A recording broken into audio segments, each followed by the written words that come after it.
Have you ever wondered why belly fat seems to be the last thing to disappear, no matter how hard you try? You start eating better.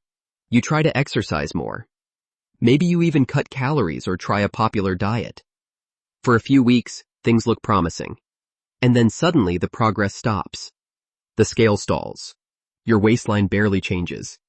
And that stubborn belly fat refuses to move. If that sounds familiar, you're not alone. Belly fat is one of the most frustrating things people struggle with. But here's something most people don't realize. Burning belly fat isn't just about eating less food or exercising more. It's about hormones. Specifically, it's about controlling one hormone that determines whether your body burns fat or stores it. And once you understand how that hormone works, losing belly fat becomes much simpler. In this video, we're going to break it down into 5 practical strategies that beginners can use immediately to start shrinking belly fat as quickly and safely as possible. These are simple principles discovered through years of real-world experience, helping people improve their metabolism, lose weight, and regain their energy. And the goal today is not to overwhelm you with complicated diet rules. Instead, we're going to focus on the few key things that actually make the biggest difference. Let's start with the most important concept of all. The real goal: lowering insulin. When people begin a ketogenic or low-carb approach, they often think the goal is simply eating fewer carbohydrates. But the real goal goes deeper than that. The true goal is to lower insulin levels. Insulin is the hormone that controls fat storage. Whenever insulin rises, the body shifts into storage mode. Fat burning slows down, and the body begins storing energy instead of releasing it. When insulin levels fall, something very different happens. The body switches into fat-burning mode. Stored fat begins to break down, and the body produces molecules called ketones, which are created when fat is burned for energy. This state is called ketosis. And the deeper you move into ketosis, the more effectively your body burns fat, including stubborn belly fat. So the strategy becomes very clear. If you want to burn belly fat faster, you must keep insulin as low as possible for longer periods of time. Everything we're about to discuss revolves around that single goal. Tip number 1. Focus on low-carb vegetables. Instead of counting every carb. One of the biggest reasons people quit keto or low-carb diets is because they become overwhelmed trying to count every gram of carbohydrate. That quickly becomes exhausting and frustrating, especially when every meal feels like a math problem. A much simpler strategy is focusing on vegetables that naturally contain very low net carbs instead of obsessing over numbers. Leafy greens are perfect for this. Foods like spinach, arugula, kale, romaine lettuce, spring mix, cabbage, and other salad greens contain mostly fiber and water. Fiber is a type of carbohydrate that has almost no impact on insulin. And remember, insulin is the hormone that blocks fat burning. So when most of your carbohydrates come from fiber-rich vegetables, you can eat a generous portion without slowing down fat loss. A helpful guideline is aiming for about 7 cups of salad or leafy greens per day. At first, that might sound like a huge amount of food. But once you begin building meals around salads, bowls, or sautéed vegetables, it becomes surprisingly easy. Many people find that large salads actually make meals more satisfying, not less. You can add olive oil, avocado, cheese, nuts, seeds, olives, or vinaigrette to increase flavor and healthy fats. This makes the meal filling while still keeping insulin low. Another major advantage of leafy vegetables is something many strict keto plans accidentally overlook: nutrient density. Leafy greens are loaded with potassium, magnesium, vitamin C, vitamin K, folate, and dozens of plant compounds called phytonutrients. These nutrients support metabolism, help regulate blood sugar, and support proper nerve and muscle function. They also help prevent common beginner problems like keto fatigue, headaches, dizziness, or muscle cramps. In other words, vegetables don't just help you lose weight, they help your body function better while you're losing weight. One helpful trick that many people find surprisingly powerful is to eat your salad first during your meal. Starting your meal with vegetables naturally fills you up and helps regulate appetite.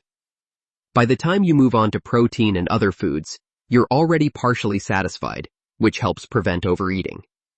Over time, this simple habit alone can dramatically improve consistency and long-term success. Tip number 2. Eat the right amount of protein.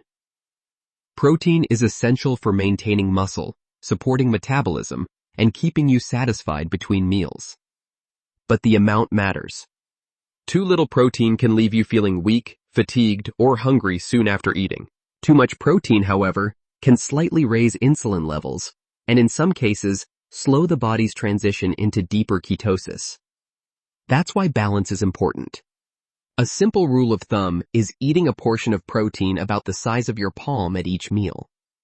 For most people, that ends up being roughly 3 to 6 ounces, depending on body size and activity level. This amount provides enough amino acids to support muscle maintenance without overwhelming your metabolism. But equally important is the type of protein you choose. Instead of choosing extremely lean protein sources, look for protein that naturally contains healthy fat. For example, instead of very lean ground beef, choose higher fat ground beef. Instead of skinless chicken breast, eat chicken with the skin. Instead of very lean fish, choose fatty fish like salmon, sardines, or mackerel. These foods provide a more balanced combination of protein and fat. Fat slows digestion and keeps you feeling satisfied longer, which reduces the urge to snack between meals. It also helps keep insulin levels more stable compared to very lean protein sources.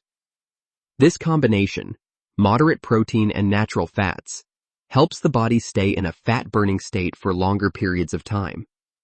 And when that happens consistently, the body becomes much more efficient at burning stored fat, including stubborn belly fat. Tip number 3. Use dietary fat strategically. One of the biggest misconceptions about keto is that you must constantly add large amounts of fat to every meal. Many beginners hear that keto is a high-fat diet and assume they need to pour butter, oils, and heavy cream onto everything they eat. But the reality is more strategic than that. In the beginning, increasing fat intake can be extremely helpful. When someone first reduces carbohydrates, their body is still used to relying on sugar for fuel. During this transition period, healthy fats help keep energy stable and prevent intense hunger. Foods like avocados, olives, nuts, olive oil, fatty fish can help you feel satisfied while your body adapts to burning fat instead of carbohydrates. This phase is sometimes called fat adaptation.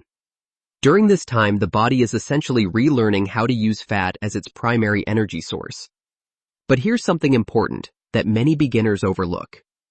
Once your appetite decreases and your body begins burning stored fat efficiently, you no longer need to keep adding extra fat to every meal. Why? Because the body will burn dietary fat first before tapping into stored body fat. Think of it like a hybrid car with 2 fuel tanks. One tank contains the food you just ate, and the other tank contains stored body fat. Naturally, the body uses the incoming fuel first. So if large amounts of dietary fat keep entering the system, the body may burn that fat instead of the fat stored around your waist. That's why, after the initial adaptation phase, it becomes helpful to allow the natural fat that comes with foods to be enough. In other words, you still eat foods that contain healthy fat, but you stop forcing extra fat into every meal. This subtle shift encourages the body to begin pulling energy directly from stored fat, especially stubborn belly fat. Over time, this is where many people begin to notice their waistline shrinking more consistently. Tip number 4. Combine keto with intermittent fasting. Reducing carbohydrates lowers insulin, but combining that strategy with intermittent fasting dramatically accelerates fat burning. Intermittent fasting is not a diet. It simply means extending the amount of time your body spends without eating. When you are not eating, insulin levels drop, and the body shifts into a fat-burning state. A simple approach for beginners is eating 2 meals per day. For example, first meal around noon, second meal around 6 in the evening. This creates a long fasting window overnight and during the morning hours. During that time, insulin remains low, and the body begins pulling energy from stored fat. This is when the real metabolic magic happens. Over time, many people notice that their hunger naturally decreases. They no longer feel the need to eat as frequently as they once did. Some individuals eventually move to 1 meal per day, often called OMAD. But the key rule remains simple. If you are not hungry, don't eat. Many people continue eating simply because it's breakfast time or lunchtime, even when their body is not asking for food. But every time food enters the body, insulin rises again. Allowing longer gaps between meals keeps insulin low for longer periods of time, and that allows fat burning to stay high. When this pattern becomes consistent, the body becomes extremely efficient at using stored fat for fuel. Tip number 5.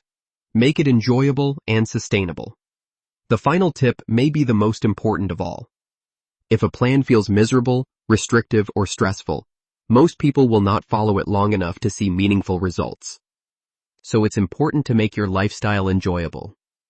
One of the biggest advantages of a well-designed low-carb approach is that you can still enjoy delicious foods without constantly feeling deprived. There are many low-carb treats and desserts available that can help satisfy cravings without disrupting ketosis. Dark chocolate made with low-carb sweeteners, for example, can be an occasional treat after meals. There are also countless keto dessert recipes made with almond flour, coconut flour, cream cheese, berries, and natural sweeteners. Some people even discover that these desserts taste better than the high-sugar versions they used to eat. Enjoying small pleasures occasionally makes the entire process easier to maintain long-term, because the ultimate goal isn't a temporary diet. It's building a lifestyle that improves your energy, metabolism, confidence, and health for years to come. A final perspective. One of the most important things to remember is this. You don't lose weight to become healthy. You become healthy first, and then the weight loss follows naturally. When insulin levels improve, metabolism improves. When metabolism improves, fat burning becomes easier. And when fat burning becomes easier, stubborn belly fat finally begins to disappear. So keep things simple. Focus on nutrient-rich foods. Reduce carbohydrates. Allow longer gaps between meals. And most importantly, be patient with the process. Small, consistent changes often lead to the most powerful long-term results. With that said, thanks for watching, and until next time.